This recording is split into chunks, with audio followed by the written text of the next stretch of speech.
Okay, so the purpose of this video is to try and achieve the criteria necessary for LO2 for Unit 37 Sports Rehab. My name is Cameron Roberts and my U number is 0004482. My name is Sam Bridger and my U number is U00044927. My name is Carl Henson and my U number is U00038109.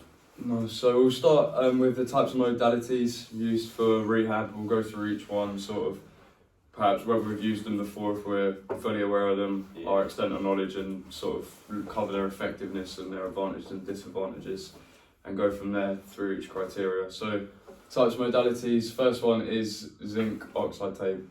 Have either of you used it before? Personally, I haven't used it. I haven't either. No, I haven't either. Probably generally that's a good thing on the whole, because zinc oxide tape is mainly just for sort of stability of serious joints. Yeah. So if you're having zinc oxide tape, it's to really sort of hold it in place. It's a good thing in some respects, because obviously if someone's had a really severe injury and they've got the zinc oxide tape on, it's going to brace that joint and stop it from moving out of place or whatever. But reduce the risk of further injury as well. Yeah, but obviously with that, can be a double-edged sword as well. You're not getting, whilst it's bracing it and you can't move it.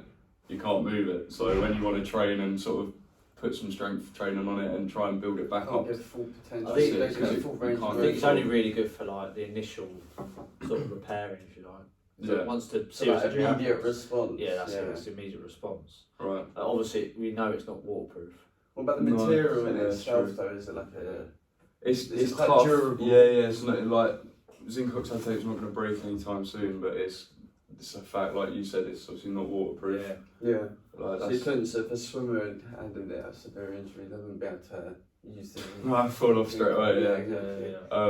Well, I've actually seen it used in athletics. So we went back back in central school. We used to do go to like Ridlands, which was an athletic track. Yeah. One of my mates actually done his hamstring. Yeah, tape and strap back. Right, okay. It was in oxide tape. Because Just obviously he was in so much pain, he just had to get it strapped up. Was that sort of what? So he injured himself at that place, and then and he sort of got taped up and then went to hospital. Well, that's the initial response. You know that tells us alone that that's sort of what it's used for. What we thought, because obviously he's had an injury in his hamstring. Bang! Immediate response. Put zinc oxide tape on it. So in terms of advantages, good for immediate, just to kind of brace it and keep it stable. Larger injuries. Yeah, until diagnosis or treatment or whatever it may be, until it's fully ready to recover itself and rehabilitate itself. But then, obviously, disadvantages: one, not waterproof, so not good for particular sports, not good in general, really, if you want to train can't get outdoors. Full range of motion. Yeah, and then obviously you can't get the full range of motion for weight bearing, just getting a natural pathway of the joint, things like that. So. Yeah, we're all in agreement for zinc oxide? 100%, yeah. Cool. Okay, then we've got K-tape. K-tape, either of you used that? It's a bit more common. I have, yes. Yeah. So I've used it because obviously I play cricket. I've been quite fortunate. I don't really suffer from injuries that much. The only time I was about to say. The only time that I've ever had an injury was I got tackled, stubbed up, and I've done my ligaments in my knees. It's the only time I've had an injury. Right. Otherwise, they're like. Did you use tape? Or not? No, I didn't. They got put into a brace actually, so I had to keep it straight whilst they kind of fix themselves. Right, okay. But it wasn't severe enough to have like surgery though. So I used K-tape when I dislocated my shoulder, because obviously I'm a cricketer, so when I'm bowling, that's the main thing. Yeah. So it was more just, obviously still a lot of movement from that. Yeah. That's one advantage of the tape. Yeah. But also is very supportive as well, so I felt confident I could still do what I wanted. Do you reckon, I was going to say, do you reckon like the tapes like the zinc oxide tape and the K-tape, do you reckon sometimes it's more psychological than it is actually like a little of a benefit? Yeah. So do you reckon if you know that's bracing, people that have been injured but aren't necessarily injured anymore, but still use the tape, do you reckon it could be kind of a dependence, or sort of, even if they know that it's, you tell them this is like a stronger bit of tape, like it's not going to let this move.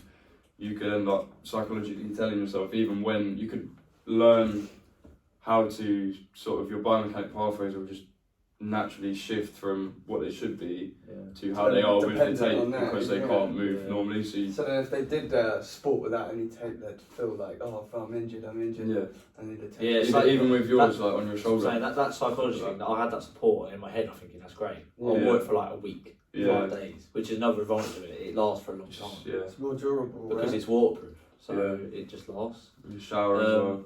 We also did find that it actually aids lymphatic drainage. Yeah. It's another massive benefit. It's just good in terms of swelling alone, like sort of something like a dislocated shoulder, that's going to be painful, like you're going to be under a lot of pain, and if you can reduce the swelling through the drainage, that's just going to help a lot more. Whereas zinc oxide obviously doesn't have, or it may do, but obviously not as much drainage properties as K-tape. So personally, if it was down to me and I or a client had an injury and I'm looking at it and it's not too severe, doesn't need very heavy bracing, and they've got free range of movement with it, whether it's passive or assisted, and sort of looking at that, if they can move that freely and they can show me that range of motion is fine, I think K-tape would be the go-to all day long, because the benefits just outweigh the fact that zinc oxide is more bracing. So it seems like the only advantage of zinc oxide above K-tape is that it just holds it firmer. So and it can deal with large injuries. I suppose the K-tape's for like more ongoing longitudinal injuries. You should see it even like, I mentioned athletics again, but the Olympics, you always see players or athletes. The weightlifting. Yeah. The weightlifting in the Always Olympics, they have them always over their knees, don't they?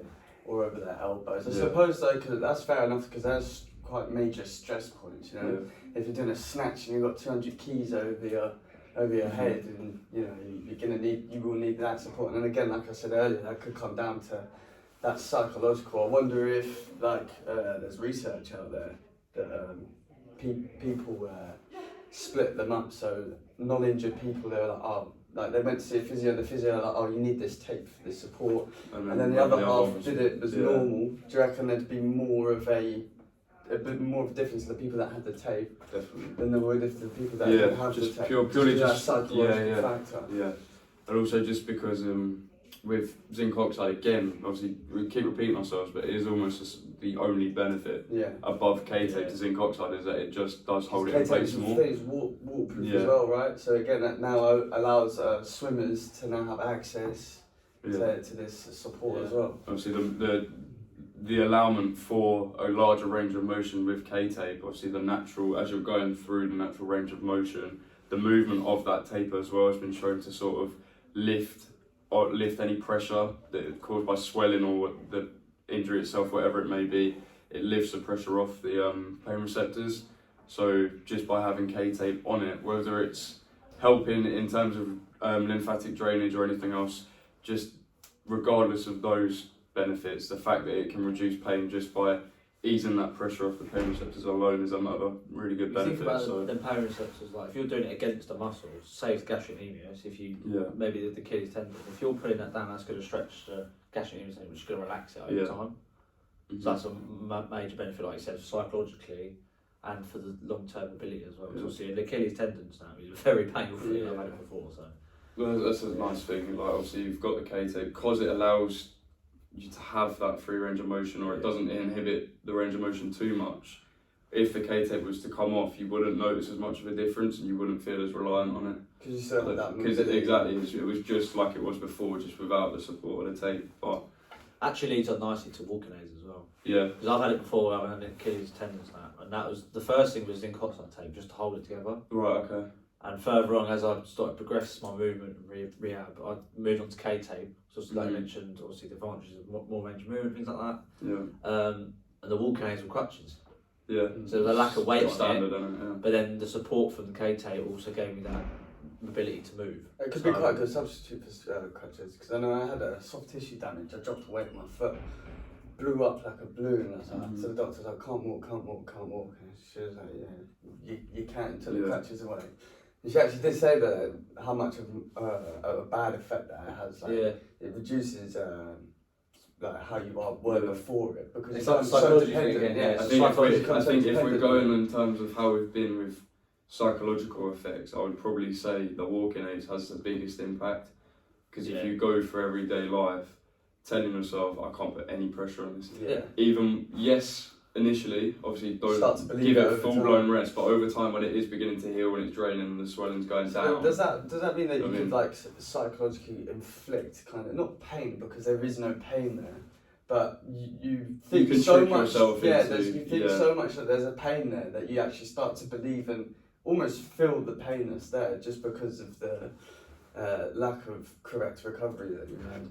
Yeah, so sort of just becoming, I think what we're trying to get at is just sort of making sure that the client using the walking aid doesn't become too reliant on it, or keep them on it for too Fair long. enough if you break your leg or whatever, and you're on crutches and drop, fair enough, you need that support, but try not to use too much of your weight on it, still use the leg or whatever. Or even a good balance of the two, so don't keep them on crutches for 4 months, just have interspersement of sort of try and do this movement, try and put a bit of pressure here and there when you do this and that. It doesn't got to be vigorous, but just sort of the everyday things where if you can put a bit of pressure on that when you're doing that certain movement, and again rehabilitate it and build that up. I think those first three things we've spoken about there, zinc oxide tape, K-tape and walking aids, it all very dependent on the severity of the injury, or whatever sport you're playing as well. Yeah. So for example, me in cricket, my dislocation wasn't that, it was quite a mild injury.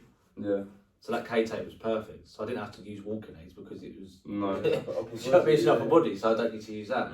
Zinc oxide tape was used at the start just to hold it in place. Yeah. No, you didn't have a sling or anything like that?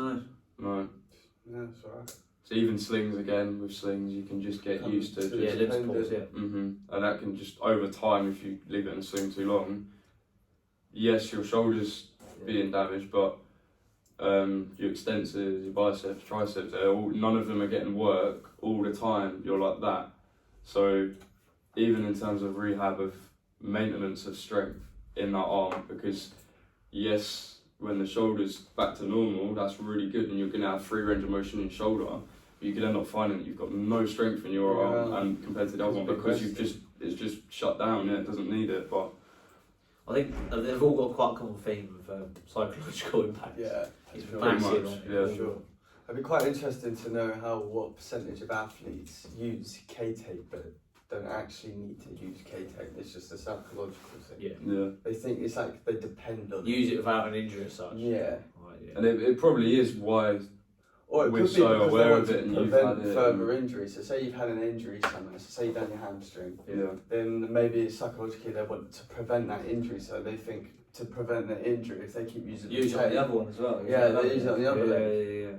Well, like I said previously, like in the for the runners in the athletics, you see them all the time with strapping. Yeah, I think there is such thing as going overboard with it. I think you've got to find the correct balance between being sensible and being safe in your performance, but not relying on them to the point of where it's going to hinder you. But then that's both physically with range of motion and psychologically with, I've got this tape on, so that must be because I'm at risk of. You're not always at risk. Do you know what I mean? You warm up correctly, you perform correctly, in good form. That's why the physio should be good as well, because it should be down to them to be like, right, it's actually really unnecessary. And push them to sort for you to have this. Let's do it without the tape and build back that mental and physical strength at the same time. So it's about an even balance between the honesty of the athlete and the professionalism of, like we said, the physio or the doctor or whatever. Yeah. And then, I mean, realistic limb supports, it kind of comes under the exact same. Yeah, we can't speak about those things and things. And then last one for modalities is cryocuffs. I feel like we're probably better saving that for cryotherapy and sort of talking about it with the sort of together, as it would make the most sense. So for now, we'll leave that as types of modalities, and then we'll obviously move on to types of treatment, and we'll cover cryocuffs there when we get onto cryotherapy. Just covered types of modalities for sports rehab. We'll grab up the spec now. Now we're going to go over types of treatment. So first of which is hydrotherapy. Now hydrotherapy is obviously the use of water immersion to rehabilitate muscles and joints after strenuous activity. So have either of you used a form of hydrotherapy before? Can be as simple as an ice bath. Yeah, it's an ice bath, Yeah, I've had an ice bath. I've actually seen like professional football teams use it as well. Right. Like for example, Liverpool have a swimming pool which had a treble underneath. Yeah. So they're using height, trying to get strength in the legs. Yeah. Rebuild I can't remember the player, but he had a knee ligament or something. Right. Tore. I think it was an ACL injury.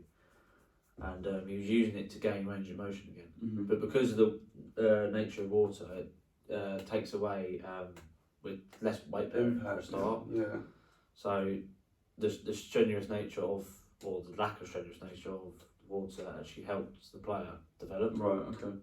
So hydrotherapy in my eyes is quite a good thing. I agree. In my opinion, I think hydrotherapy is definitely sort of, it's a no-brainer when it comes to the treatment. There's sort of a lot of research behind it that supports that it is beneficial solely just for the purpose of recovery. Yeah. You say you've had ice baths before, Carl? Yeah, so when I used to do the boxing, obviously you get battered and things. Yeah. And sometimes, it depends what gym they're in, so some of them are like real nice gyms, some of them are real like horrible. And at the end I had a fight, it was in a hall in London. Right. And they had them ready, but you can't stay in them for very long. I think it was like 10-20 seconds. Do you reckon that's a disadvantage? Yeah. Like Well, time bearing, or is that, do you reckon that's a good thing? No, I reckon it's a good thing because, like I said, you're not there. You're not in there for very long. Like, it's quite okay, effective. Yeah. So it helped like reduce swelling. Sort of an instant.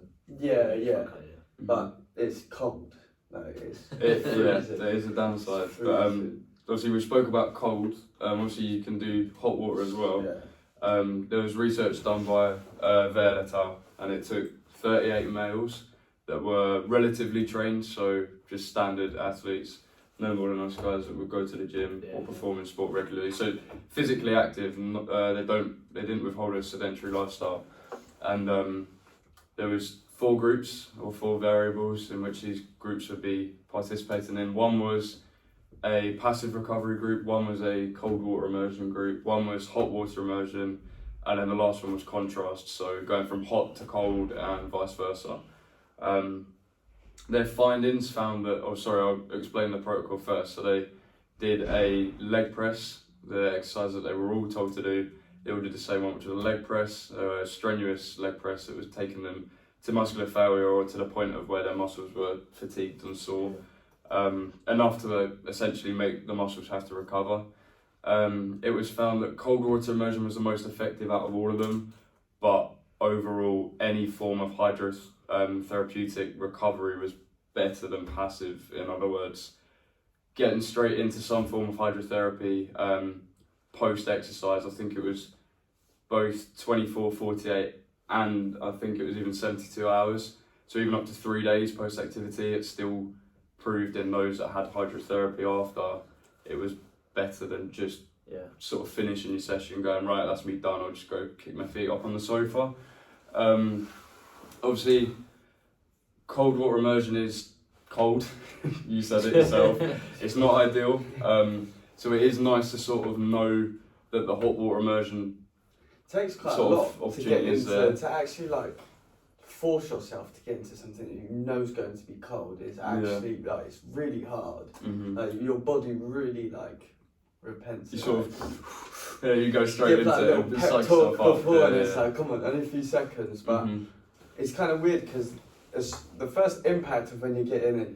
You're like, wow, this is cold. But after like 2 or 3 seconds, your body adjusts to it a little bit.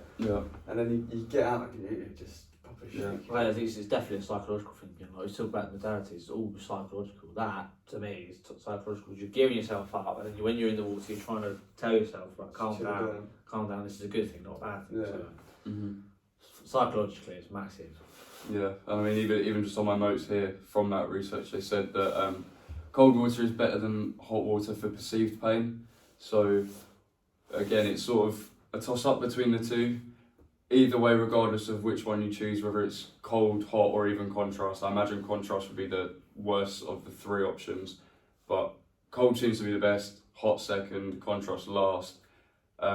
Cold better for perceived pain, so if you're really, really sore, perhaps maybe sort of growing a pair and being the one to say, right, well, I'm aching a bit, I'm going to have a cold one today rather than a hot one. Would you say it's quite accessible? Because obviously they're quite expensive, right? So it's tough. Looking more towards like the kind of professional kind of aspect. That's the thing, it does depend on what level you're at, because obviously like we said, we just jump in the shower, you know what I mean? Or jump in an ice bath, which is quite easily accessible. Like you just get a wheelie bin, fill that up with cold water.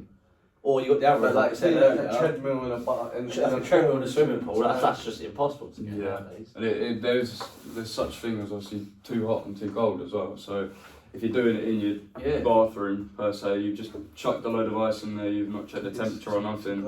Could be too cold. Literally make your muscles completely freeze up, vasoconstriction a lot, and you just become tighter rather than it actually helping. So I'd say it's Definitely good. It's very, very good in what it does. Yeah, like it's rehabilitative wise. It's just not as accessible to everyone. It's not as accessible. So someone that was like a semi-pro that had a bad injury, that said their club couldn't afford this. No.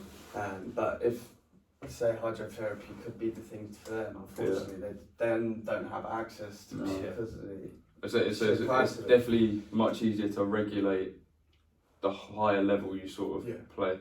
Yeah. It's sort of, if we were to do it, we probably wouldn't be doing it. We'd probably experience the effects of it. It would probably be good, but just sort of not as safer as well. So yeah. Then we've got strength and conditioning. This great one. Obviously, that's your favourite, Carl. But go on, I'll let you start if you want. In terms of how strength and conditioning and sort of the use of resistance or body weight loading can sort of help to bring the joint back to normal.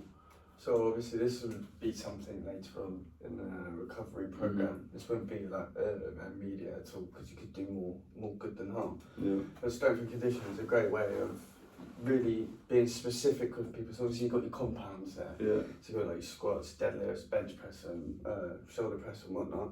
But you can really get it down to the nitty gritty and really localise muscles. So say someone's had a bicep tear, and now they're coming towards the end of their program. So they've got all their concentric phase ready. They're showing good signs of strength, good signs of power. Yeah. Not just focusing too much on the bicep, but the rest of the body as well, so that you don't get any imbalances. But then you can start working towards the end of the program, doing things like eccentric descending phases, just to really pinpoint and focus that muscle. And then having that communication between the coach and the client is really important as well. So obviously if you load the weight on and that eccentric phase, they're saying like, oh, this bit like feels a bit funny. It's very important to have that kind of vocalization between each other. But then it doesn't necessarily have to be localized in the biceps. You could work in medicine balls as well. Do medicine ball slams into the wall, because they're still working the upper half of the torso, working in the arms as well. So not only is it localizing the specific muscle in the bicep, but then you're also everything in conjunction to that works with that. So like your forearms, your rotator cuffs, deltoids, and so then it can bring it back. With strength conditioning, as a coach, I look at it as you're conditioning that person who's had an injury for that injury to, one, be muscular balanced compared to, say, like you said, with the right bicep. Any progress lost, Can it be matched back up to the strength with the left bicep, and is there range of motion there? Yeah. I think obviously we talk about stages of like the initial phase up until full range of motion again. So you got the acute, subacute, and all stuff like that. But yeah, I think I like what you said, Carl, about how you can localize it, but at the same time there's like quite a free range of where you can go with it. So you can, if it's, I'd say in the earlier stages, you just want to sort of get the range of motion, like you said. It's probably like medicine ball slams. Literally the very baby steps, and then as it gets stronger and stronger, that's when you can move from a more localized aspect to maybe, I don't know, let's say if it was a hamstring tear, you may start with so we would go straight into like Nordic curls. Yeah, exactly. Or you'd start with, in maybe the acute phase, you'd start with range of motion things, and maybe to resistance training, because you get the concentric and eccentric contractions. Yeah, so you can progress it. Like, this is a nice part about it. You can literally change the free exercise. And it's not boring either, because like you say, you can change the program to something different all the time. It's sort of, as you're making progression, so as the program, you sort of progress with it. So you start maybe body weight bearing, range of motion, isolation, compound, and sort of. After you've built the strength back as a strength and conditioning coach, you can then move on to like, right, now we've got that strength back, say in the hamstrings or in the bicep. Right, now let's think of more sport specific exercises in strength and conditioning. So then say if you had a centre back, start working on like, I don't know, you could do like speed and agility alongside strength as well. So then once that person is 100% ready to go back onto the pitch after going through the strength and conditioning program. So it just doesn't stop there. Yeah, Like, yeah, exactly. You could do more like knock down each sport-specific wall. training. Like, right, so this guy's a footballer. Mm-hmm. Right, now we need to build up this. So we need to build a shot on his shoulders because he's a defender. Do you know what I mean? Yeah, and granted with the unit we've done this last year, but this academic year, sort of, I'd say we're somewhat well equipped in terms of postural assessments, things like that, making sure they're all good to go in terms of, and something like a postural assessment whereby they may come in with an Achilles tendon tear or rupture, and they're coming to us saying that they're feeling the pain there. Obviously with the localization it may not always be at that point. Then maybe you do the postural assessments, you do other things, you follow standard protocols, and you might find that the pain's elsewhere. It'd be something in their hip. And again, hip mobility. The S&C can sort of that's like I was saying, it can be linked to that. what we just spoke about in terms of hydrotherapy. Yeah. Like Liverpool FC, we're using a treadmill and a thing to get range of motion, say, at the knee. Yeah. Mm-hmm. You're still building the strength up, even though it's less weight bearing on the knee itself. So the two link so well. Mm-hmm.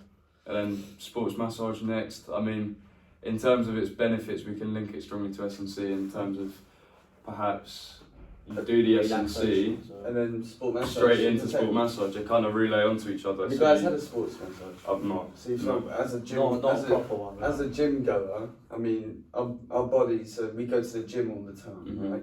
You wouldn't take your car out all the time and then not take it in for service or anything, right? So I see sports massage as widely available to anyone.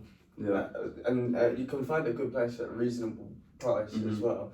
But I see it as like an MOT for your body. So you do all this training, but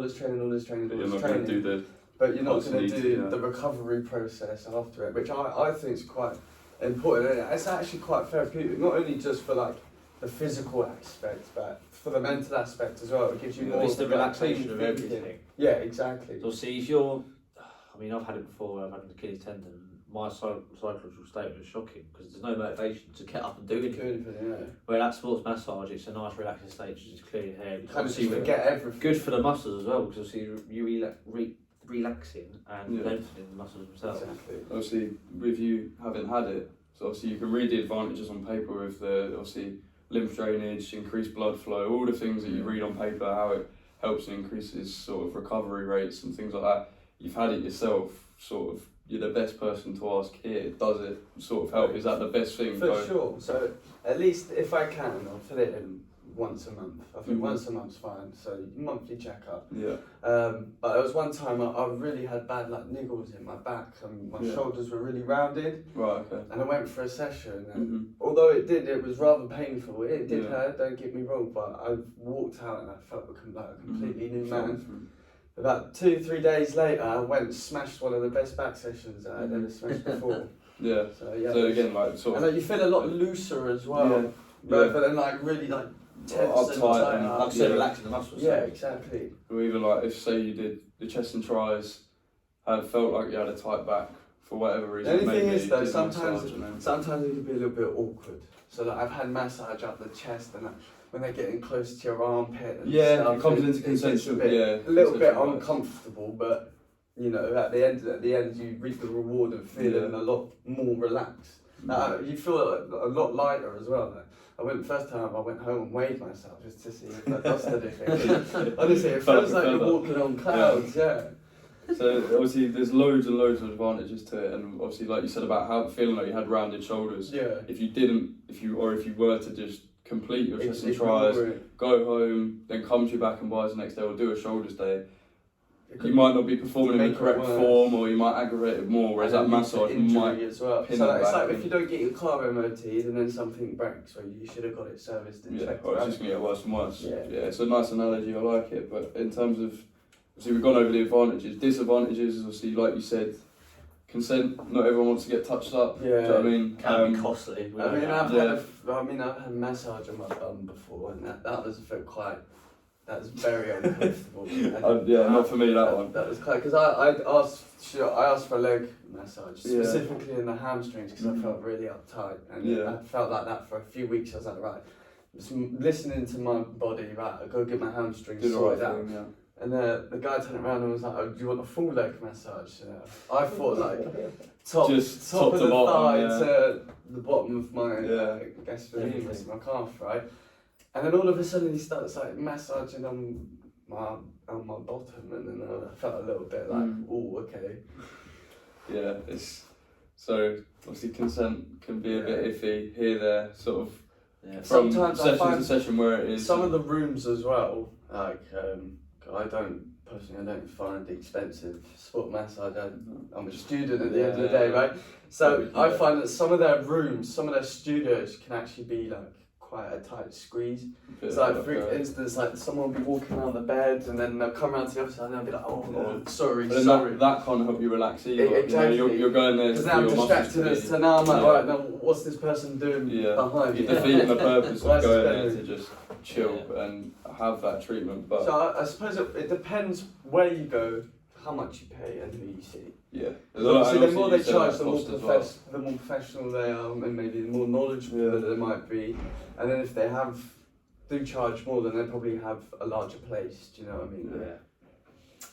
Cool. So that's sports massage. We'll go into oxygen chambers next. Yeah. A little bit awkward. In terms of how, I don't know how new they are into the scene. I'm not sure. But the fact that I've read up that they're not approved by FDA, so Food and Drug Association. They're not approved as an effective method. So is it still an ongoing process for it to be approved, or if they just said? So is it still in the early stages? Yeah. So essentially, so there's still a lot of like trial and error type. It literally is exactly what you would expect it to be. So oxygen chamber, they go into a chamber, typically just a bed with a sort of cover style thing over it, like a giant oxygen tank.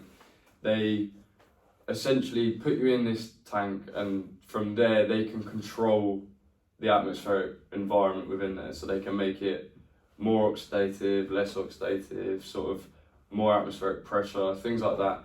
And the whole sort of philosophy behind it is, if they pump that tank with loads of oxygen, all you're breathing in is oxygen, or the percentage that you're breathing in compared to what you would in the outdoors is more. So recovery to muscles. And obviously, the more oxygen intake you have, the more. I don't know about that one, because there's breathing techniques. There's a lot of disadvantages to it. There's breathing techniques out there that allows you to take in.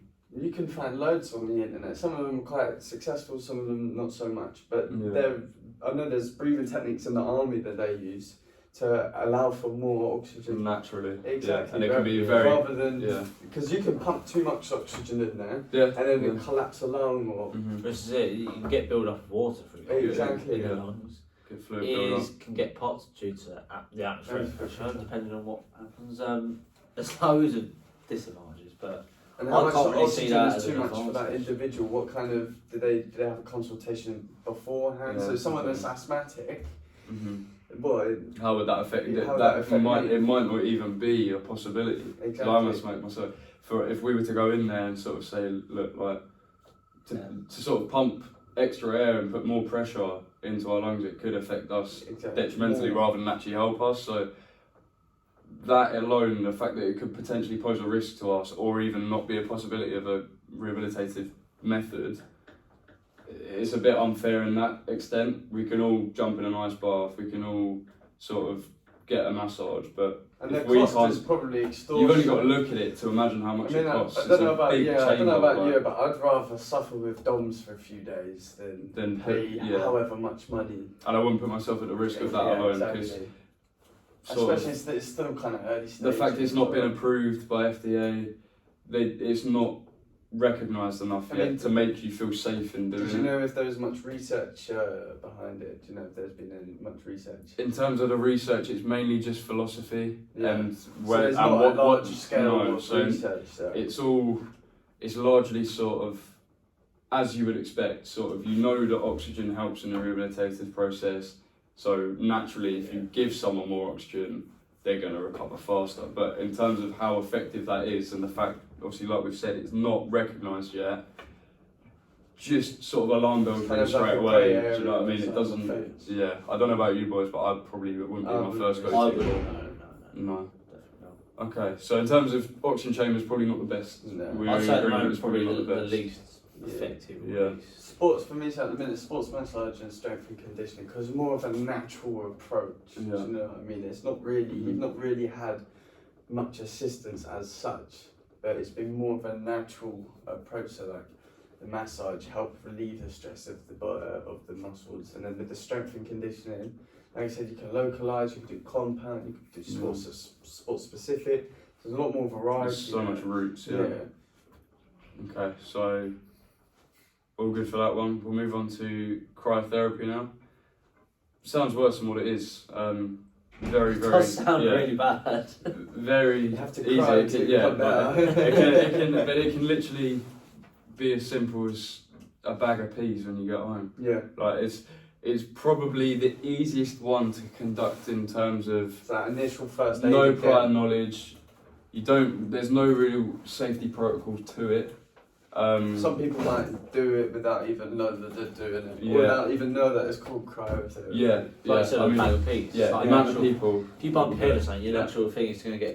Mhm. Or if you cut your finger, your natural thing is to go and stick it. Any Yeah, any yeah. form Yeah. any form of pain or slightest inconvenience in terms of physiologically, Yeah. instant thing is wet paper towel. It's cold or go on. It's It's a psychological standard thing, isn't it? thing. It's isn't it? that perceived pain just Mhm. is reduced massively, just Yeah. from that cold Yeah. connections for, And for then- whatever you use. Yeah, I think this one is probably the most sort of down to earth one in the sense of anyone is capable of doing this. Yeah. Doesn't matter how What much money knowledge you've you got, are, what knowledge yeah. you've got, Yeah, it's what probably more level accessible you than play at. therapy and strength Yeah. conditioning Yeah. and things like that. So.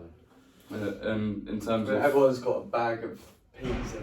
yeah. Well, they've got In something in the their freezer, haven't they? yeah, Do you know what I mean? And obviously there's so much research behind it to prove that it works, and obviously if it wasn't effective, not every single person would go and put a bag of golden peas Which on would they? the injured area. No one would do it. It clearly works. There's research behind it. Reduces pain and swelling and things like that. You see it in like injuries in football. They bring on the spray and it's freezing cold. Yeah, just you buy a to freeze, numb the yeah. pain for 10 Mhm. seconds or whatever. That's the thing. It can come in so many different forms. You got Yeah, the spray, sprays. the You cream. can have gels now, creams. Yeah. Obviously, just things like garden peas, Peas. ice packs, things like that.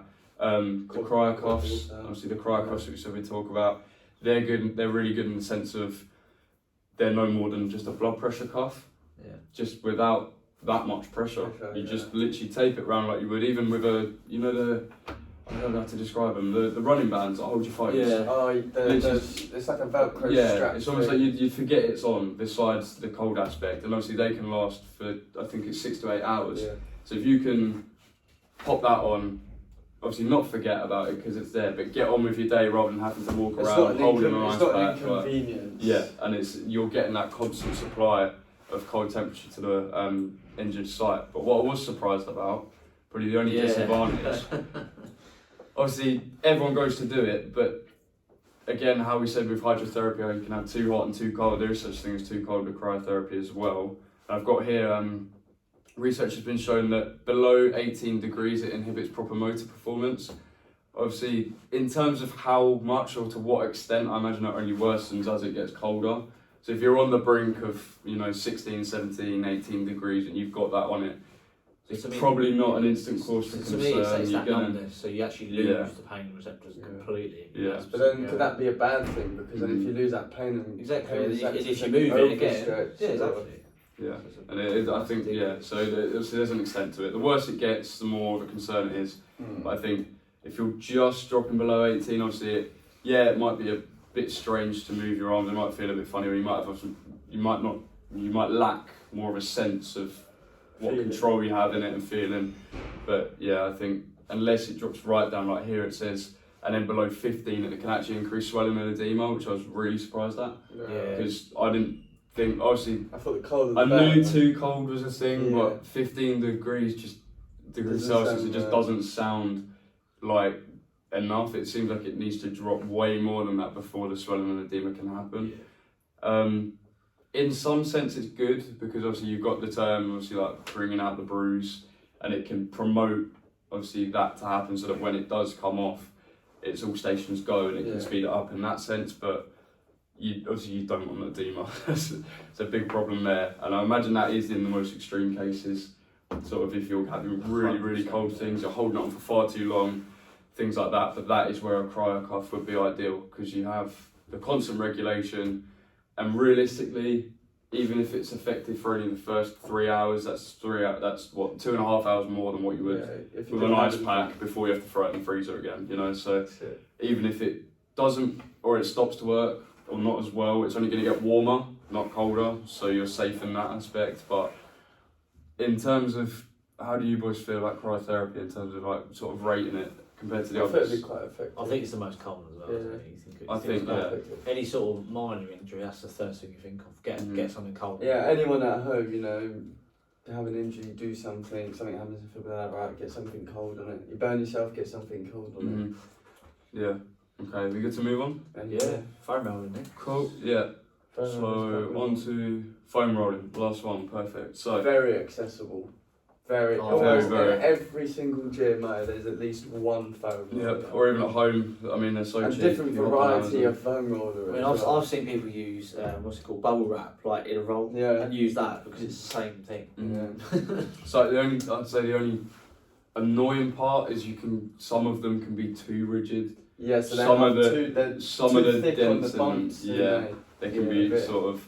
See, we've taken down some notes here, and one of the main downsides to foam rolling was the fact that can't be done if you do it, if you perform really, really strenuously, and then you place that pressure, you place that pressure, especially with a really rigid one, not a flat, smooth one. Yeah. You feel it straight away as soon as you start rolling, whether it's on your hamstring, on your back, wherever it may be. Calf is bad. Calf is bad. After smashing leg day, then last thing you do is calves on a foam roller. So I was just about to say, we're doing leg curls here. I was doing it with George. Yeah. Doing the foam roller, I can actually feel it really painful. Yeah. I mean, nine times out of 10, as soon as you finish, the last thing you want to do is go and grab a foam roller and be in. It's not. Do you reckon they've been replaced with the massage guns now? Because it's a good debate. Massage guns, I say they stimulate blood flow. I think that's all that they do. A massage as such, I wouldn't call it as a massage. It just stimulates blood flow, which means you can get more oxygen to the muscle. I feel like in terms of blood flow, I'd probably say massage gun all the way, because that's to me that's. To give an analogy to that sort of time of it, to me that's a manual to an electric toothbrush. You've got the manual increase of blood flow from your rolling yourself, but it's hard to get an intensity with that. I'm not, if I'm doing my hamstring, I'm really going mental to try and get the same amount of. I have a massage going now. I use a flathead quite often, and it's far more comfortable than using a foam roller after a session. The only thing that a foam roller's got over a massage gun is that lengthening of a muscle. You can literally pick a muscle and lengthen that specific muscle. Where the massage gun is specifically for blood flow. Yeah, you're definitely. Which I think is going to be better. Stretching. Yeah. It's one of them, or even both. Nothing's stopping you from doing both. Use a massage. Get on the massage gun, increase the blood flow, reduce the pain, and then hit the foam roller to lengthen the muscle. Well, to be fair, I've used it before the actual game, so I used to foam roll before I had a Creek game. Yeah. Just psychologically, that made me feel more relaxed. Again. I think all of it comes down to psychological. It just depends how confident you are as a person. Obviously, if you've had 6 weeks out from playing football, and then now you all of a sudden that 6 weeks is gone, and are you actually you've worked so much on the physical, but now you're mentally prepared to get back into it. I feel like it's a lot of. Again, it's quite relative as to how applicable it is. Because obviously, I found a bit of research here that says that it was really effective at reducing DOMs when working at 60% of 1RM, so in that sort of aerobic training zone. Yeah. And from personal experience, when thinking back to pre-seasons and things like that, when I'm applying it, pre-season is vigorous. It's sort of sprint here, sprint there. You're getting ready to perform, like you're getting ready for the season. It's really ongoing. And I'd often find I come back, and when I'm doing foam rolling, it was just unbearable. Yeah. Whereas when I'm doing foam rolling sort of 10 to 20 minutes after a game, where it's more of a constant sort of intensity. Yes, you will sprint, yes, you will walk at times, but it is more constantly aerobic. I found it to be a lot easier to sort of actually go through a full-blown foam roll recovery compared to when it was more intense. So in terms of whether foam rolling is probably the most ideal when you're really taking your muscles through it, like you're really testing them, probably something like a massage with some deep petrissage might be a bit better, but even still though, for the basics, I think the massage can sometimes still bring like a relative amount of pain, especially if you book in like say do leg days and you're still suffering from DOMS, it actually still be quite a painful experience. It's all sort of, it's kind of trying to gauge the balance of how sore are you, yeah, how soon do you think you can do a form of recovery, and then in that sense, what modality, that's why recovery days are you're quite going to go important, for. very important. Like, a lot of people neglect them. You know, I see some people in the gym 7 days a week, and it's like I'm guilty of it. There'll be times, there'll be times where I'll do a session and just go straight home and won't do any recovery. My form of recovery was do a bath. I really like mobility work, just for that range of motion, especially in my hips. I get tight hips quite often, so I quite like mobility. So I always do mobility before and after session. Yeah. Like even on my rest days and my recovery days, especially on my recovery days, I'll do more of like a yoga, Pilates kind of session. Yeah. So I'll still be in the gym environment, just completely get rid of that resistance and do more of like the range of motion. And how do you feel that sort of helps you? Does it, in terms of compared to when you don't do anything? Oh, if I don't do anything, I find that I do tend to like seize up and I get cramped quite a lot. So like I say, I get cramped in my hip quite a lot. Right. So if I do like that mobility work and the range of motion, then you surprise yourself as well. And not only that, then it increases your flexibility as well. So it's kind of killing two birds with one stone. The types of treatments, so now we're going to go over the effective use of assessments. This is the third topic out of the 4 criteria. So we'll start with X-rays. So in terms of X-rays, have either of you had an X-ray before? I've had plenty. Many. I've had so many X-rays in people have. 1 year that I wasn't allowed any more X-rays. Yeah. So, See, immediately that's a downside. exactly. You can't have loads of Because X-rays. it emits X-rays, which can be quite harmful for the body, of course. Develop cancer, can't it? That's one of the main things. Straight downside, straight away, you can't have loads of X-rays within a short space of time. So in terms of that side of assessment, it's not very sustainable in the sense of. However, how often would you break your bone? That's I've true. not ever broken a bone. I've had X-rays to see if I've broken bones, but I've also had X-rays for like my lungs, and my chest and stuff. In terms of monitoring progress, so it can kind of sort of. But how often do you really hurt yourself to the point where you need an X-ray? You know. Yeah. But I'd say they're very effective because of course they take a picture of inside your skin, right? So if you did break a bone, it's very effective at the fact, right? Okay, we can take this picture, we can see exactly what kind of fracture or break it is, and we can pinpoint exactly where it is. And we can now build a program on how you can rehab.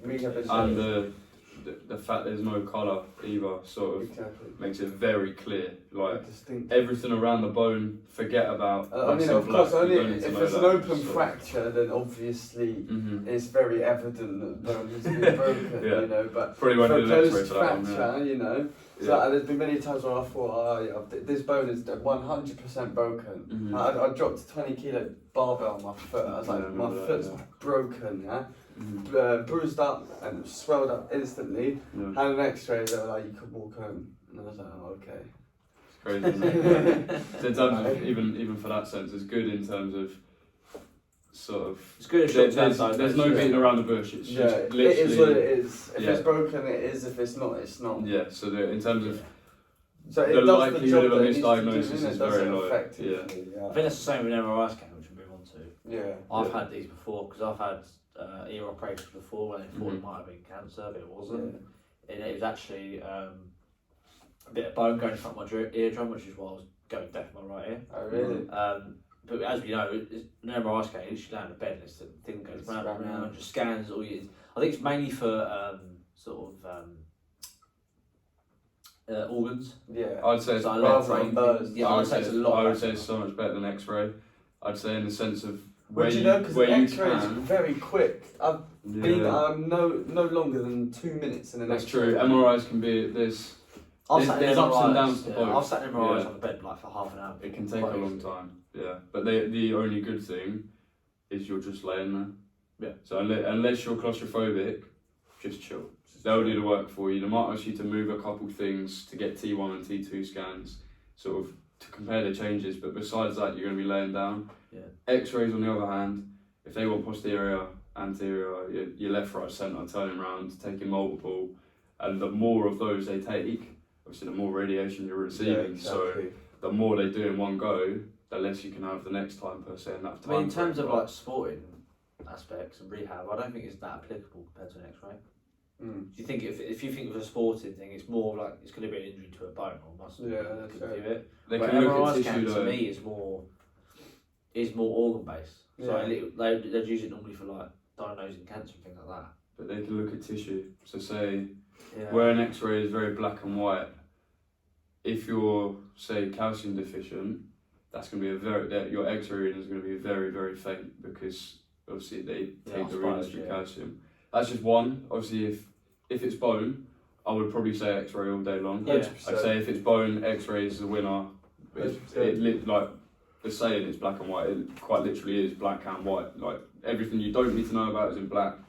The bits you want to focus on are in white, and you can just see them clear as day. Yeah, But I think for soft tissue or just any tissue, maybe you go in and you say, sort of, I've got a niggle in this muscle here, this muscle there. They'll be able to look into it and sort of have a real sort of deep, hard look at it.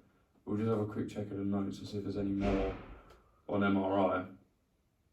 Yeah, obviously, in terms of it being accurate, obviously it uses hydrogen atoms. Obviously the big chamber goes all the way around you, you're surrounded by hydrogen atoms, and with us being made up of so much water, it gives you that full-blown sort of 360 angle, whereas X-ray will only ever be that 2D. This is what it is, but you've got that full 360 degree sort of capture with MRI. Yeah, I think so we agree that they're both good in their own ways. yeah, they are. I think it's very dependent on what the client comes in and says. If they were to say maybe more it's sort of bone pain or sort of something to do with a bone, then X-ray's a no-brainer. And then maybe if it was more to do with lungs or walls, tissue, main things, it's just sort of go for MRI from there. But cool, okay. Then we have joint assessments. So we've done some joint assessments already. Yeah, in terms of strength and conditioning, things like that we've done before, looking at posture and things like that and how that would affect. So like, say So again, a posture. you talk about like, say for example, a deadlift, one of my favourite exercises, but it's all about alignment of the obviously ankles to knees to hips. All about making sure that everything's in alignment. It's in perfect alignment. And even in the classroom when we had the list of stuff, I don't know what it was. Ones were called. I can't remember what one we went around individually and visited each one. Yeah. One was a health one where you were like that, look to the left, look up. That was to assess sort of vertebral sort of function, and then obviously yours was. Well, I actually had one that tested the hip flexors. So yes, I remember it was on the bed, wasn't it? Yeah, was that where you had to? You just basically bring your legs up. Yeah, I had to bring your legs up. Yeah. You just felt it in your. So you normally have two little dimples in the back. I'm not sure what they're called. But you normally feel if they're high, that means they're quite flexible. Oh yeah, I remember. I had the relatively simple. the Trendelenburg test, the physical examination for like any dysfunction of the hip. Mm-hmm. So that'd be quite good for people that have had like hip replacements. The pair of you could do both of those with one person. That's it. I also had one that was to do with the shoulder as well. So it's just testing the flexibility of the rotator cuff basically. Mm-hmm. That's obviously good for me in cricket. I've had that done quite a lot. So yeah, so obviously I'd say it's important simple because to if do, you find any abnormalities, then you can regress the training program and be like, right, we need to focus on this. yeah, you got a diagnosis then of what the problem could be or why you're suffering maybe. Which then could help other aspects of the body, to other areas that may have been in pain just because of the abnormality of the joint. I think obviously for the more severe ones, X-ray and MRIs are the go-to, but if it's sort of you're coming in and saying, oh, my shoulder's aching, and it's not a severe thing, you can say, let's have a look, do some assessments, and then... Sometimes it could just be strengthening that muscle group, so looking into like your rotator cuffs, developing their muscles to become stronger, and then it will all align itself. It's like the rounding of the shoulders. If you train your traps, and stop training chest so much, and you start training your back a little bit, it'll bring those shoulders back into that neutral position again. Yeah. It links nicely actually onto the next method, which is joint clearing, because once you've done the assessment and you've identified that they may have some form of joint weakness in that area, you can combine that with the clearing and sort of say why. So if they come in with, like I said, about the shoulder pain, obviously your go-to joints would be C and then the elbow. Yeah. And you'd look at those two straight away. Obviously you've got, there was a saying when we were learning it, I think it was above and below, and then consider spreading on neuro. So you've got, obviously someone says, I've got pain in my knee. Yeah. First two joints you check, ankle and hip, make sure that those aren't the main contributing factors to that knee joint pain. Then when there's not, obviously that's a good sign. Yeah, you can just pinpoint the knee and go, right, it looks like this pain at the knee is being caused by the knee. Saves all that faff and hassle of trying to go, is it here, could it be there? Yeah, Kind of guessing. Yeah, it goes back to that alignment. You're just checking every possible ankle, biomechanically, and how that affects. Say, like you said, for the ankle and the hip, is that the reason why the knee turns outwards, or And I think to an extent, you'd probably do the joint clearing first, actually, because then if you can do the clearing, pinpoint where the joint is at, or what joint is causing the pain, from there you can do the relative assessment. So take, for example, like Lewis doing deadlift the other day, and he's got really bad alignment in terms of his right knee. Yeah. And you can clear, the clearest that you can see he was like leaning over, and you can see his hip was just off balance. So that's why I do the mobility work all the time. Yeah, go back to it. Yeah, because it helps with that as well. So sometimes you could even just, that might not even be necessary, just regular mobility work could eliminate this cause already, do you know what I mean? And it's not just joints, it can be like the next method, flexibility of muscles. Yeah, exactly. So it could be, okay, Lewis's right knee turns outwards because maybe the hamstring is tight or the quad is tight. So it's all about finding appropriate. Or even with your research project the other week, and with the elbow, everyone else is flying it out. I'm here and I'm struggling to even get my elbow to go up that high. Like I couldn't extend that far out. Your rotator cuffs and your shoulders are maybe tight. So I mean that's not even, that wasn't even an assessment. That's just a standard exercise. Do this for me, and even from there you've naturally sort of said, right, there's a problem in here. So it's probably the most common outcome. Yeah, I think. Even with the goniometric assessments we've done as well. Some of them are quite surprising actually. Yeah, I was surprised with the ranges of motion. They were really high, sort of the norms. It was a bit eye-opening to me, especially. I don't know about you boys, but for sure. I thought it was more flexible than what I was. Yeah, I'd look at it and I think I'd back myself to kind of be quite flexible. And I was below average and quite a lot of them I was below average. Yeah, I think my hips were terrible once we looked at it. There was just no movement on it at all. But that can come back to what sports you play. Yeah, and obviously having that background knowledge of your client, or even if you were to sort of take the initiative to rehabilitate yourself in terms of recovery after sessions, just knowing your body and knowing the effects of what some sports can have. Obviously, tennis elbow, things like that, that's an obvious one. See, tennis players might suffer from a lot more elbow pain than, say, perhaps a footballer would. I'm trying to think, other than a goalkeeper, the main real elbow problems you're going to have in football, just from overuse, is from barging or even football throws. There's not much other real aspect you're going to have on the field. A bad tackle, you fell on it funny, but that's about it. So in terms of relating it to the sport, you can say, right, they're a baseball player, we expect them to have, or a cricket player, related back to you, we expect them to have slightly more shoulder and elbow pain, but at the same time, in terms of goniometric assessments, if they were fully healthy in those areas, they'd have a lot more flexibility than myself, because I know that I definitely don't have as much upper body flexibility as Sam. To be fair, I was quite embarrassed. I was like, oh, this is some flexibility training. Cool. Okay, I think. Oh, we have price and salt taps as well. So just going over the standard sort of protocols. Obviously, we have. Well, it's a very basic, like first aid kind of.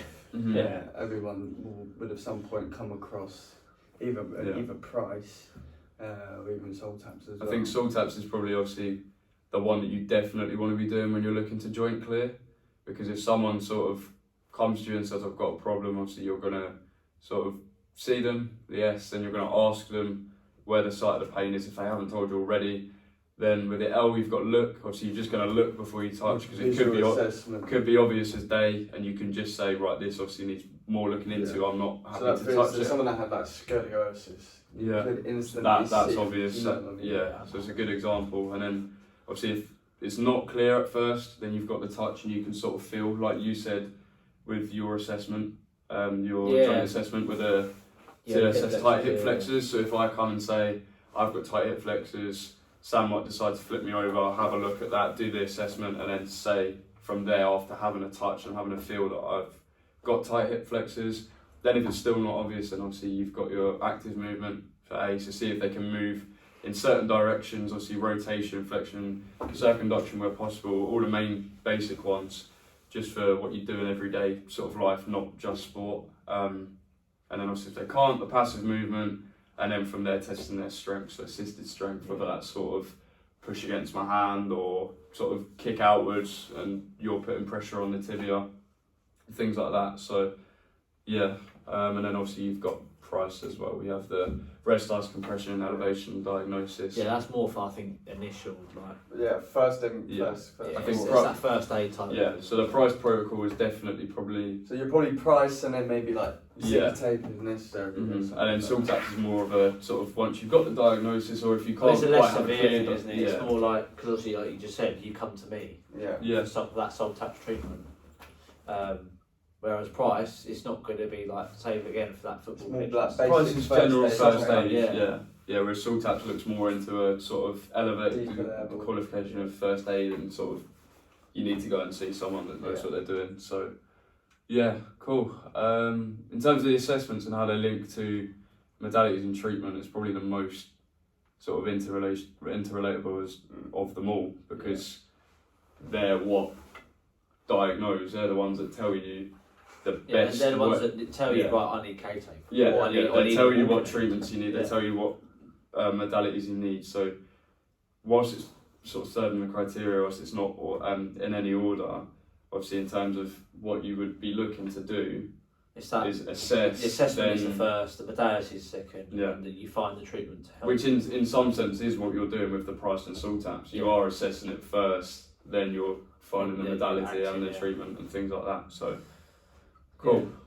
All good? Happy days. We've got his injections for rehabilitation. Right, exactly. Instantly, yeah. Oh my god. Oh my goodness, I can't have injection. I'll faint at the start of the needle, bro. I can't do it. Sure, I'm not even that bad. It's just the thought of, right, why am I getting this done when I can just do something else? Yeah, I just don't think it's really. I'm a firm believer of let your body do its natural thing. So I hardly take any medication, unless of course if I have an infection and I need antibiotics. And granted, exactly the same with me. Even if I have headache or I feel ill, I won't take any painkillers or anything like that. I just let my body deal with it naturally, because it can deal with it naturally. Do you know what I mean?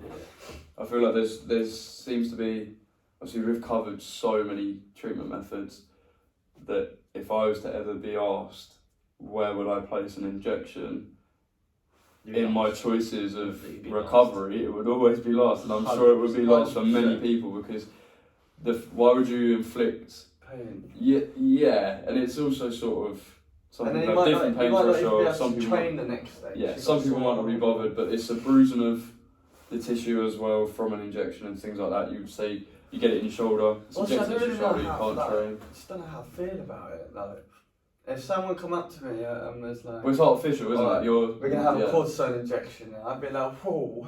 It's because it's not self-produced. It's like you're artificially adding it into your body. Whereas my body already has the. Yeah, and obviously cortisone is already produced by the adrenal glands. So to an extent, you've already got the effects of what it does in your body already. You're just accelerating that by adding more. And to be fair, if you think about it from a sport aspect, again, like an Olympic sprinter, say, if they've got an injury at the knee, and they have a cortisone injection in the knee, that reduction of inflammation and the pain receptors sort of leaving, if you like. So that's going to make them perform. They can just go and do it. Even though it's through an injury, they might cause more injury. Exactly. Yeah. Because they're psychologically to them, they're going to do it anyway. Yeah. So that's actually maybe a disadvantage. Yeah. I feel like they come across as more of a last resort. Obviously, you have the things of you have the stories of John Terry playing on a broken ankle or whatever, and purely just on painkillers and adrenaline. Obviously, cortisone is produced by the adrenal glands. Yeah. You're pumping that stuff into you, and at the same time you're pumping that in, you're suppressing yourself from the actual site of injury. It's out of sight, out of mind, and you're playing on something that you could end up making worse. Even worse, yeah. So I don't know. It comes across to me as though injections would be used most by elite level athletes that have an injury a couple of days before in preparation, and they've got competition coming up, and it's manageable. They can perform on it safely, but it will cause harm by doing so. I see here on the cortisone injection, says that the steroid can actually end up crystallizing it and causing short-term pain. So now, okay, you've got rid of the first-hand pain, yeah, but now you've got second-hand pain of the crystallization of the cortisone itself. So really, is it actually worth it, or just kind of get on with it? Or just get some K-tape. I'm purely just down to the fact that obviously cortisone is from the adrenal gland, so if that's being pumped into your body artificially, it's already there. So if it needs to be released, it will have been released. So you've already got that stimulation. Yeah. And whatever from, your from body elevated released, stress levels, it's released for a reason, exactly, because it knows that you need that amount. Yeah. And then if you become too already dependent on it, the stuff inside your body that helps you with this may not be as effective because it's relying on that artificial source. It's very hard to measure how much your adrenal glands are releasing that cortisone and secreting it at once. One day it might be more because you've worked harder, the next it might not be, and if you're injecting the same doses, that could have a sort of detrimental effect. It comes down to pain tolerance as well. Yeah. So I'm quite tolerant. I wouldn't want an injection every day, bro. Nah, I wouldn't want one. Like I said, a bit of bottom minus for sure. Yeah, because it's sort of, if you're already elevated from that natural secretion, then you're pumping in more, you're going to be like on your 10 Red Bulls. I mean, it doesn't do good for your blood sugar levels, it can affect your insulin levels, it can send your whole sort of body system into overdrive, and it's not good for your body to sort of have that sudden rise. Complete disappointment. To be honest, I feel you're in pain to then inflict more pain, and then if you have a cortisol injection to then later on inflict even more pain, it just no, it doesn't seem like there's so many more methods that we've covered that have just as many benefits and just as effective without the negatives, but. And I could argue that they are more natural because it's not synthetically made. It's already there. Exactly. You're just using it in an innovative way. Yeah, your body hasn't got foam rollers. Yeah, do you know what I mean? Yeah, I wish it did. I still don't know how to say this word, but hyaluronic, I think. We'll just go hyaluronic. But this one, yes, it's an injection, but on the plus side, it doesn't seem as bad as the again, it's artificial synovial fluid. We're, especially us, okay, fair enough, if you're elderly, I can understand. You may need some extra synovial fluid, but as an athlete, there's a professional standard, or you're even going to be well lubricated. You're going to have more than enough synovial fluid within your body already. So to put even more synovial fluid in, it just doesn't make sense. Then you go back to what if they haven't had, say, the sports massage or the K-tape, where the lymph drain hasn't been, say, in the shoulder, the lymph drain hasn't been that great. If you're getting that injection, that range of motion is back there already within it. So again, it's more of a plan B. Yeah. It's sort of you would always choose one other first. And then these come across as that last resort we were talking about. So like you said, K-tape isn't draining like we'd like it to, so let's give them a hyaluronic injection and go from there. But the only plus side that why you perhaps, obviously, are we in agreement that we place both the injections at the bottom? Yes. But I'd only place this one above because it lasts longer than cortisone. And it doesn't inflict any more pain. Yeah. It takes longer to kick in. But the fact that it lasts longer, like you were saying about pain threshold, you don't want to be getting injected every single day. It's tiring, it's painful, you get exhausted from it. And is it really ethical as well to constantly jab someone with a needle as well, you know? Yeah, I mean, if they need it, they need it. But there's, like we said, there's so many other ways to do that. And I imagine that an injection, not that I'm aware of any other treatments, but I assume there are many better methods to artificially lubricate a joint than through an injection. I'm sure there's many sort of suppressants and things like that can help heating it get up. it going. Obviously there's some natural, just pump some warm up, stuff like that. So even just down to the basics. warming up the joint directly could increase the release of synovial fluid. It's like you were saying before, gym session you do mobility, and after Exactly. mobility and flexibility exercises. Cool. So we've got two more. We've got local anaesthetic. Obviously fantastic for operative reasons. Yeah, local anaesthetic. So I've been under local anaesthetic. I think we all have. I can't see how it's used in the sporting industry though. Like It would be. I think it would. Well, it's unless more someone. from So you the, know when David Hay was boxing when he rolled his ankle and Yeah. he Yeah, absolutely yeah. mangled his ligaments. That in that kind of. It's more from that side. I think circumstances. it's post-injury. Or like say You're having you it for played an rugby operation. or American football and you have this, you snapped your femur and now you have this massive open fracture. Yeah. At some point you might pass out from the sheer pain itself anyway, but I Even think that, local anaesthetic, because if you need to move It's that instant, person, don't do worry, you know what I mean? yeah. If you need to move them without inflicting any more pain, because Yeah. obviously with pain comes high blood pressure. With high blood pressure comes risk of heart attack. So if you can eliminate them two factors and just put them under a local anaesthetic and then get them off to a hospital. But even then, I'd still place that below, say, zinc oxide tape, where that's an immediate. Yeah. I mean, like you said, for David Hay rolled his ankle. That's zinc oxide tape to But me. for something as severe as like an open fracture, Yeah. the last thing I want them open to fracture. the last thing I want them to be doing is trying to do any Trying form of to- taping. I'd be Trying like, to get, can you walk I on it, mate? would happily, if they were telling me you're going under, I'd be more than happy because Yeah, it would just be an instant. Yes, you With the you pain. get the side effects when you wake up, but I'd rather have the side effects when I wake up and feeling nauseous, maybe a bit lethargic, Yeah, in terms of it, than extra being in music. absolute agony at the time of seeing, So- because the trauma of seeing it as well. That's Oh, another thing. Again, I think I'd actually pass out just from the Yeah. sheer pain and the sight, you know. Mm-hmm. Because our It's bodies can definitely only better take for so it. much pain before we actually do just Yeah. pass out. Obviously, anaesthetic you can give them too much, so there's a risk of They that. don't wake up and there's things like that. But in terms of how often and how frequent that is the case, and how widely globally it's used in healthcare systems, I don't think it's too much of a concern to start knocking it down a peg and start putting it really low. But for I just don't think it's as injections common. wise, It's not that common. you know. injections wise, I think it's used when it's necessary, and it does its job when it's necessary. Yeah. So as long as it is used for its sole purpose and it's not used for minor injuries, it's by far the best injection method, I think, for rehab, for severe ones anyway. A cortisone is not going to do I anything. think I could agree with that. Yeah. Yeah, especially extra. Like, you give them a cortisone injection, cool. Like, I've got an open fracture here. Yeah, It's not going to do you're anything. not really doing No. much to help me out here.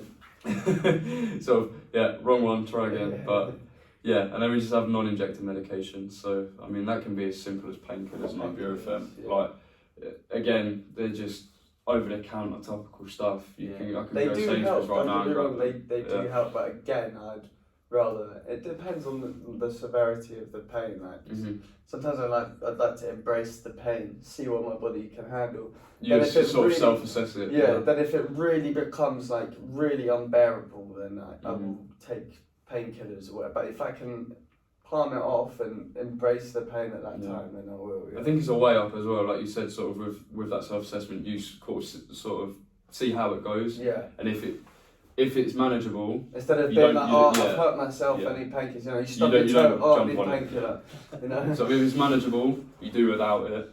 If it gets a bit worse, but it's not sort of, I need to go to the hospital, it's your step in between. I think it's a middle ground, it's that little stepping stone Yeah. before going Only to the you can serious make part. that Yeah. decision. Because if you turn up and they send you away from A&E and whatnot, you're just going to look silly. It's Yeah. that middle ground between, I don't need a hospital, but I am in a bit of pain. Yeah. Just take What some can I do time. in the meantime until it heals itself? Obviously, you've got standard nausea, dizziness, headaches, feeling tired, weakness, just standard stuff that comes with ibuprofen, painkillers. I mean, especially if you're asthmatic, you can't take up everything. Yeah, it's limited in that sense, Yeah. but again, you can take something else. There's always. I mean, it can be as simple as Calpol. Yeah, it's for sort of for kids. Yeah. But it works like for Yeah, kids. It 100%. comes in liquid form, tablet form. There's many forms in which you can take it. Injections are injections. You're having a needle put in you. Yeah. It's going to Either be way, painful. there's no getting away from it. Like, it is what it is. No. So I think for me personally, if I was to have a minor injury in my sport of football, sort of, Painkillers. it would be painkillers, sort of paracetamol, standard stuff. And if I had an open fracture, K-tape, put me to sleep. K-tape, foam rolling, maybe a bit of hydrotherapy. Nothing. I wouldn't need to look into S&C because it's not a long-term injury. It's going to heal itself. I'm not going to have any regression of my strength, or you wouldn't hope so within the space of 1 or 2 weeks. But yeah, if you were to have an injury in cricket, sort of minor, what would you go with? Well, this is the thing, like we were talking about earlier, the effectiveness of use of assessment. So my first assessment, or coach's first assessment, would be, right, the joint.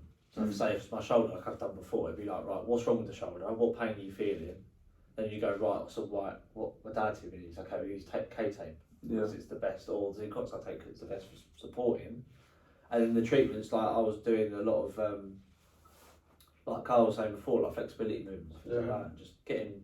There's more of a natural, more organic approach to it than perhaps an injection. Yeah, like the injection wasn't even a thought of at all, because it's not very common. It depends. I think it just depends on the injury, how much pain you're in. And I'll be honest, besides local anaesthetic, I didn't realise there were other ones that were just as in level. I thought a lot of them were unethical, not allowed. To be honest, my first thought is ban drugs in sporting environment. I didn't realise that there were so many sort of treatments that you can have that are still just as acceptable.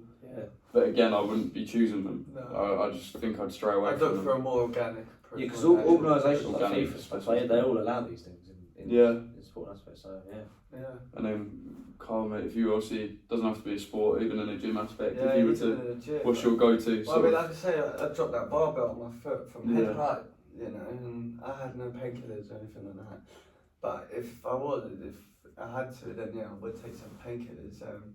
But I wouldn't see in in a gym environment how the rest of it would be useful or effective at all. Yeah. I'd like to see K take your toe. Be a difficult one. Probably possible in some form way. Yeah, I mean, I broke my toes and it was just literally like a giant plaster taped together. So it's a form of tape, but it wasn't necessarily K tape. It was supportive. See an advantage of that as well, even for smaller sort of injuries and things like that, even for more difficult ones. At the end of the day, I wouldn't be taking an injection. No. I mean, try and get a cryo cuff around your little toe. Whereas you can get a bit of tape or an ice pack. It's good. I think every single modality has its own purpose in each scenario. They're all good for their own thing. I don't think there's any bad ones, just as long as they're used. They're not overused and they're used appropriately. Yeah, but that's it.